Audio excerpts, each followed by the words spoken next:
대장동 의혹을 수사하고 있는 검찰이 대주주 김만배 씨와 남욱 변호사를 구속 기소했습니다. 다만 윗선 개입 여부 또 뇌물 의혹 수사는 아직 해결이 되지 않았습니다. 현재 수사 상황부터 남은 과제가 무엇인지 박지훈 변호사와 살펴보도록 하겠습니다. 어서 오십시오. 안녕하십니까? 예. 자, 화천대유의 대주주 김만배 전 기자, 그다음에 천화동인 4호의 이제 주인인 남욱 변호사 등이 이제 구속 기소됐습니다. 이 부분에 얽혀 있는 뭐 죄라면 이제 밝혀진다면 네. 배임이 있을 거고 뇌물이 있을 거고 그렇죠. 또 횡령이 일부 있을 수도 있고. 네. 그런데 재판에서 이제 쟁점은 어떤 것들이 되겠습니까? 자, 일단은 오늘이 이제 구속기가 만료가 다 됐어요. 예. 원래 20일 정도밖에 구속을 못 하기 때문에 구속한 다음에 기소를 하지 않으면 석방을 시켜줘야 그렇죠. 됩니다. 그래서 예. 기소를 했는데 뭐 결과론적으로는 횡령, 배임, 뇌물이 있는데 구속영장 청구 때 기재된 범죄사실과 거의 유사합니다. 아, 예. 뭐 행령이라면 회사돈 관련된 김만배 씨 행령이고요.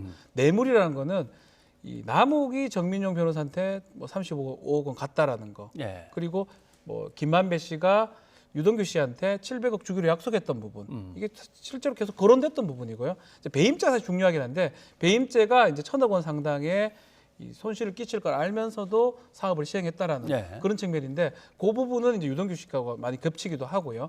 실제로는 영장에 청구된 부분이고 앞으로 재판하면서 배임, 뇌물이 중심된 사건이 될 것으로 생각이 됩니다. 예.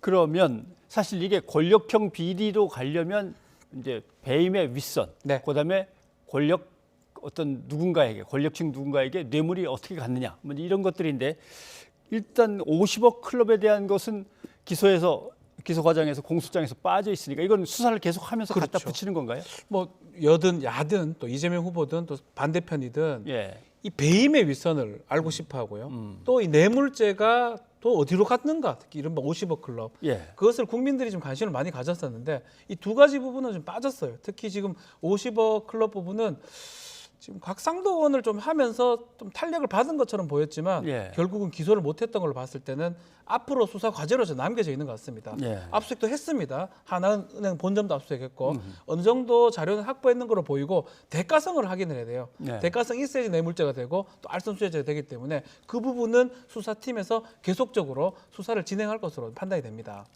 그러면 도대체 배임이 윗선이면은 어디까지가 대상이 될까에 대해서 검찰이 좀 명확하게 얘기를 안 하고 있는데 지금 일단 유동규 본부장은 구속돼 있는 거고 기소가 됐고 그 위에라면 뭐 성남시 의회나 성남시에 이제 누군가가 될 수도 있고 거기에 또 뭐 더 있을 수는 뭐 있는지는 모르겠습니다만 그러면 수사 방향은 여기서 어떻게 맞춰야 됩니까? 자, 배임죄라는 게 타인의 사물을 처리한 자가 고의적으로 손해를 끼치면서 자신의 이익을 얻고 예. 이런 구조가 성립해야 됩니다. 우리나라에 있는 범죄고요. 외국에 뭐 이런 범죄 다 있는 건 아니에요. 일반적으로 횡령죄가 많이 있고요. 예. 배임죄를 하는 게 왜 하냐면 뇌물 같은 걸 했는데 조사해 보니까 대가성 못 찾아냈는데 예. 뭔가 큰 손해를 입혔을 때 뭐 그룹 회장들한테 적용되는 범죄들입니다. 그러니까 실제로 배임죄를 찾아가는 과정은 뭔가 문제가 있는데 돈이 오간 건 있는데 저 사람이 왜 저래 했는지 모르겠고 대가성을 찾지 못했을 때 마지막에 배임을 적용하는데 지금 알다시피 처음부터 누구한테 배임죄 포인트를 네. 두고 시작하다 보니까 사실은 좀 과정이 좀 험난한 것 같아요.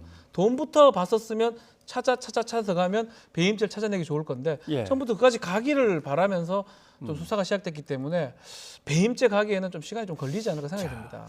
공모 지침을 누가 작성하거나 그렇죠. 뜯어 고쳤느냐도 있을 거고 그다음에 배점이 거기 또 있었던 모양이죠. 그렇죠. 배점을 몇 점씩 줄 거냐. 그다음에 이제 사업 협약이나 주주 협약 이 과정에 참여한 사람들을 이제 뒤져봐야 되는데 네. 예. 도대체 배임 액수가 지금 1,800억까지는 얘기가 됐습니다만은 그 상당한 이익이라고만 돼 있더라고요. 그렇죠. 보니까 이거는 아직 이익이 발생 안 한 게 있어 그런가요? 그렇죠. 이것도 공소장에 특정을 못한 것 같아 보입니다. 검찰이 특정이 됐다 그러면 상당 이익으로 표시하지 않을 겁니다. 예. 1,800억 손해를 끼치고 얼마 정도의 이익을 얻었을까 해야 되는데 배임죄 주체가 이익 얻는 게 지금 별로 안 보이고 찾아내지 못했기 때문에 아마 그대로 지금 기소를 한 것으로 좀 생각이 들고 앞으로 남은 과제는 이 배임 부분은 예. 결국은 왜 누가 어떤 의도로 도와줬는지 그걸 찾아내야지만이 윗선을 찾아낼 수가 있습니다. 예. 아마 검찰도 그쪽으로 포인트를 두고 있지 않을까 생각이 됩니다. 예. 그런데 이제 이걸 두고 정치권에서는 특검을 피하는 사람이 범인이야 이제 이렇게 몰고 가고 다 하자니까 얼마든지 하자고 있는 건 다 합시다라고 하니까 왜 또 다른 것까지 끌고 들어가느냐 뭐 논란을 이제 거듭하다가 특검을 피하면 뭔가 비겁해 보이거나 아니면 문제가 있어 보이니까 하겠다는 쪽으로 서로들 가긴 가는데 그러면 정해야 될 게 많지 않습니까? 그렇죠. 뭐 할 건지 뭐 언제부터 언제까지 누가 할 건지 이런 것도 해야겠죠. 대선 기간이거든요. 예. 대선 107일, 106일 정도밖에 안 남았습니다. 특검을 하려면 법을 만들어야 되고 특검 기간, 특검 사건의 범위를 정해야 돼요. 예. 2011년 부산저축은행 사건 넣냐 맞냐, 아하. 거기서부터 해가지고 곽상도 의원까지 들어가느냐, 박영수 특검까지 들어가느냐, 그거 정하는 데에서 여야 힘겨루기가 분명히 예상이 되고요. 결과론적으로 또 특검을 누구를 선정하느냐에 따라서도 좀 힘겨루기가 생길 것 같습니다. 예. 그러다 보니까 지금 100여일 남은 상태에서 특검을 여야 수용하는 것처럼 얘기를 하고 있지만 예. 실제적으로 구체적으로 되는 거는 좀 쉽진 않다. 둘 다 여야 후보 둘 다 지금 문제가 되기 때문에 아주 힘겨루기를 할 거예요. 하다 예. 보면 시간도 마찬가지고요.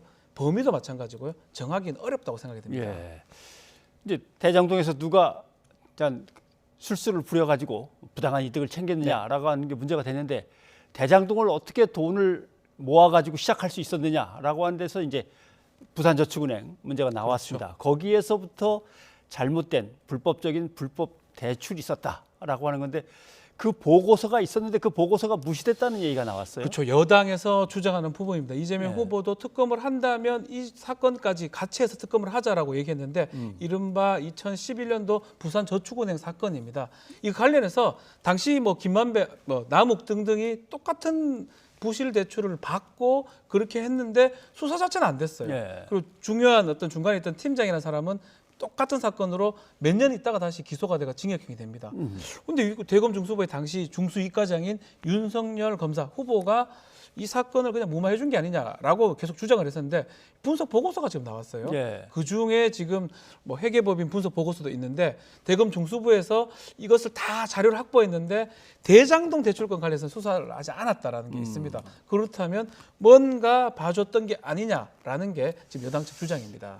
근데 이제 윤석열 후보 측 입장은 어떤 기업이나 법인에 대해서 부실하다 또는 뭔가 대출이 제대로 심사를 안 하고서 막 마구 준 것 같다 이런 식의 회계 보고서만 갖고 그걸 범죄로 보고서 달려들 수는 없는 거 아니냐 뻔한 상식인데 왜 그걸 트집을 잡느냐 그런 얘기인 것 같습니다. 좀 그런 겁니다. 지금 해명은 대장동 사건을 뭐 그대로 표현하자면 물타기를 하기 위해서 회계 보고서 같은 걸 보고 수사를 하지 않은 게 뭔가 잘못된 걸 얘기하는 거는 뭔가 바람직하지 않다라는 겁니다. 예.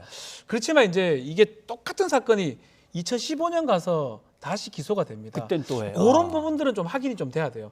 만약에 특검을 가든 이 얘기가 계속 된다면 지금 뭐 회계 보고서 이 말은 충분히 납득할 수는 있는 부분이지만 앞으로 해명돼야 될 부분이 2015년도에는 왜 재판받고 징역형을 받았느냐. 네. 2011년도 윤석열 후보가 검사할 당시에는 왜 그분이 빠졌느냐. 그 부분이 납득할 만하게 해명이 돼야 되고 나중에 설명이 좀 돼야 됩니다. 그렇게 되지 않으면 끝까지 여당이나 이재명 후보 측에서는 이 얘기를 하지 않을 수 없을 겁니다. 네.